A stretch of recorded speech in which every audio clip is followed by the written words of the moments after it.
So our project for computer vision is Nemo Swim. Imagine it's a hot summer day, the rising temperatures are making you uneasy and you're frustrated on how to battle this terrible heat. You've tried every source to improve your mood. The ice creams are no longer effective. The cold water is not making you better. And you've tried every possible way, but you cannot combat this hot sunny day. The only way you can get a relief from the rising temperatures is if you take a plunge in the cooling waters of a swimming pool. You're sure that your mood is going to be elated in swimming in the cooling water, but oh no, you cannot swim. The only thing you wish now is to be able to swim like a fish, just like Nemo. Fret no more, you can be happy just like those kids via our app, Nemo Swim. This app will help detect the number of strokes that you take along with the correction for an optimal swimming technique. So for our project, we're using 3 different types of swimming strokes. The first is backstroke, where the swimmer has their back face towards the bottom of the pool, and their arms are alternating in a backwards movement to propel them forward, while their feet are fluttering also to propel them forward. The front crawl has the arms and legs moving in the same way, but instead the swimmer's chest is faced towards the bottom of the pool. And for the butterfly stroke, the swimmer has their chest faced to the bottom of the pool, but their legs are moving in unison while kicking, and their arms are also moving in unison while leaving and entering the water. We set out 3 main objectives for our project.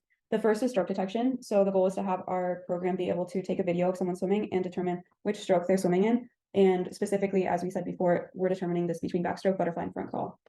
Our second objective was stroke count, so that our program has a counting function where they can determine the number of strokes taken by a swimmer. And to kind of define this a little bit further, one stroke is when an arm leaves the water and enters it again. And the third objective was stroke correction, so that our program, given a video of someone swimming, it can determine the quality of swimming and give feedback on how to improve. We split our approach into 2 main branches, the first being stroke detection and count coupled together, and the second being stroke correction. For the first branch, stroke detection and counting together, the pipeline works with an input of a video of someone swimming taken from above water, and the program detects which stroke the swimmer is using, and then uses the stroke identification and the video to determine the number of strokes taken. The setup uses the media pipe library for pose estimation, and specifically for stroke detection, the calculated angle between various body points is used for identification of which stroke.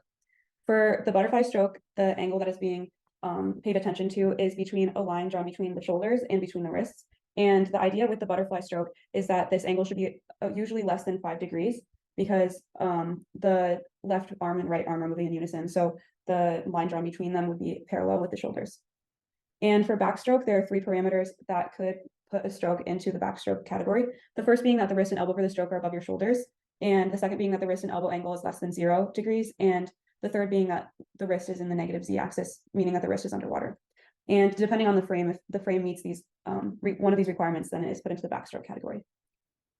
So essentially what happens in stroke count is that after we have identified the type of stroke, we then proceed towards counting the number of strokes taken.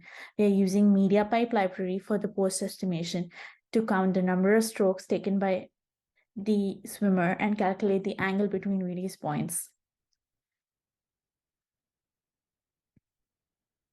So for butterfly stroke, we are calculating the angle between the shoulder, wrist, and the angle between the shoulder and the wrist. If it is less than 90, it indicates that the stroke is performed.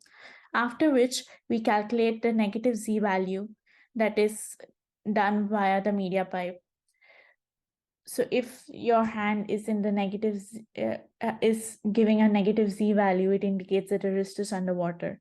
If both the wrists are underwater and they are in unison, indicating that the butterfly stroke is complete, the stroke count is incremented by 1.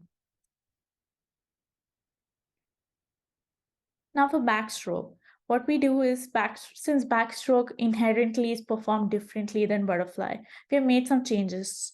If one wrist is underwater while the other isn't, as in one wrist has a negative z value while the other has a positive z value, indicating that the one with the positive z value is in the air, a stroke count is incremented. So essentially what happens is one would be in the water while the other would be in the air. In this video, As we can see, butterfly stroke is counted as per the strokes taken by the swimmer and incremented. So as you can see now, the stroke count will be incremented to 3, indicating an optimal butterfly stroke technique.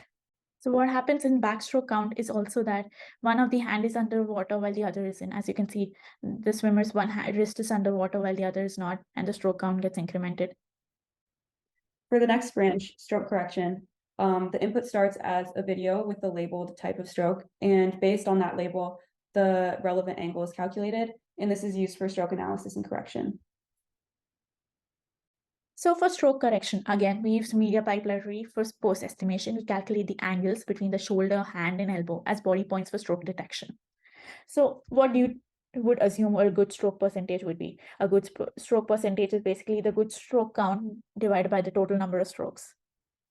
In this method, we also calculate a percentage to help our swimmers accurately perform the stroke. So if you are getting a good stroke percentage that's about 80, indicating that you're performing the stroke pretty well. And this is like a motivation towards our swimmers who will be using our project. So a good butterfly stroke is when an entry angle, that is the angle at which the swimmer's hand meets the water, is less than 60, indicating a good butterfly technique. While for front crawl, we calculate the catch angle. That's essentially the angle at which your hand enters the swimming pool. If the catch angle is greater than 120, indicates that it's a good front crawl technique. We have also added an extra functionality wherein we indicate with a green or red box near the video to demonstrate what angle the swimmer has taken, if the angle is good or not. So if it's a green box near the swimmer, it indicates that the angle is good. If not, it's red. So as you can see in this video, the man has a bad butterfly stroke technique, while in this and this one, like in the second and third one, the butterfly stroke techniques are pretty well. The green indicates that's a good butterfly stroke technique, while the red indicates it's not a good butterfly stroke technique. And as you can see in the first video, the man had just got a stroke percentage of just around 35%, which is pretty bad. Which is less than 50 to be precise. Now for front crawl stroke correction, it's the same method like previously. We indicate green or red if the stroke is good or bad, and a percentage is displayed.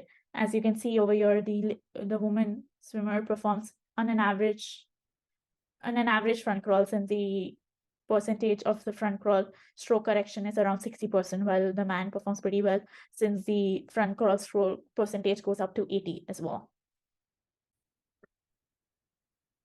Hi, so now I'll be showing you a demo of Nemo Swim.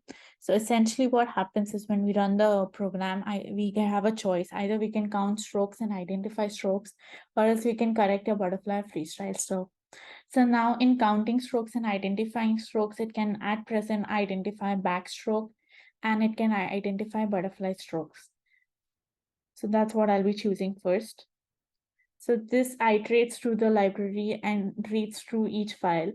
Essentially, first what's happening is it's identifying your stroke method, after which it counts the stroke and increments it by 1. Backstroke is calculated if one of the hand is immersed in the water while the other isn't, as in one wrist is in the negative Z position while the other is not. As you can see, the swimmer has one of their wrists in the water while the other is in, and the stroke count is incremented by 1. So this is the butterfly stroke that is being counted. So for butterfly stroke, what happens is both the hands of the swimmer or the wrist need to be immersed in the water and give a value of negative Z, a negative value in the Z axis. So the stroke count has been incremented to 2 when the swimmers has both the hands immersed in the water, and now it'll be incremented to 3, indicating proper stroke counting. So now I'll be showing you the demo for correction of the butterfly or freestyle stroke. I enter 2, I enter 1 to correct butterfly stroke. So what happens is it's calculating the angle between the shoulder, elbow, and wrist. As you can see here, the swimmer is performing a bad butterfly stroke because the angle is never reaching the optimal angle of less than 60 degrees. And it's indicated by a red square at the leftmost corner. So the A percentage score is also calculated for the video according to how your strokes are being done. So how is the percentage calculated, you may ask? That's the good butterfly stroke count upon the good plus bad butterfly stroke count. So in this video particularly, the swimmer is performing pretty well and has a score of around 80% most of the cases. Now I'll be demonstrating the freestyle stroke correction method. So what happens in freestyle stroke is it's calculating the catch angle. That's basically the angle wherein your hand is like this. So it's calculating the angle between your elbow, wrist, and shoulder. So as you can see, the swimmer performs an average good front crawl method. It's not exceptionally well because over here the percentage is not that high. It is just 60%, but it's more than 50. This is another example of a good front crawl stroke percentage. At times, as you can see, it also reaches 85%, which is indicated as a good front crawl stroke percentage. Here at each angle, it's calculating the front crawl angle and the bad angle at which, so it also indicates that the arm has to be greater than 120 or not. We faced a few limitations in our project. The first being that the media pipe library pose estimation experienced interference from the water. And this means that sometimes the pose estimation didn't actually line up with what was happening with the swimmer's body. And as we can see that in this example, we have both ankles are placed on the left wrist, which mistakes like this lead to outliers in the detected pose, and outliers lead to decreased precision in stroke detection and stroke count, as well as stroke correction. Another limitation that we faced was with the data set. And this was there being a small number of bad swimming examples to use for stroke correction, and also a small amount of overall examples, which prevented us from being able to apply deep learning techniques that might be able to look past the noise of the videos. There's also a lot of similarity between strokes, so the problem itself is a little bit difficult to approach. And specifically, as is pointed out by some of the swimming experts in the videos that we watched, the position of the body with butterfly and front crawl is pretty similar. And we experienced this when using angles to analyze the swimming stroke. We also faced another limitation based on the camera angles of the videos taken, and performance of the program on detection and counting and swimming analysis was pretty dependent on the angle in which the camera was taken, the angle in which the video was taken. And for the future scope, we hope to implement more deep learning techniques, and we would have liked to use YOLO or CNNs to build a stroke identifier, as well as integrating both the stroke identifier and stroke counter into a single output, and implement stroke identifiers for additional swimming strokes, so for front crawl and breaststroke. And finally, we would like to make the model more robust to various camera angles. And that is it. Thank you for listening.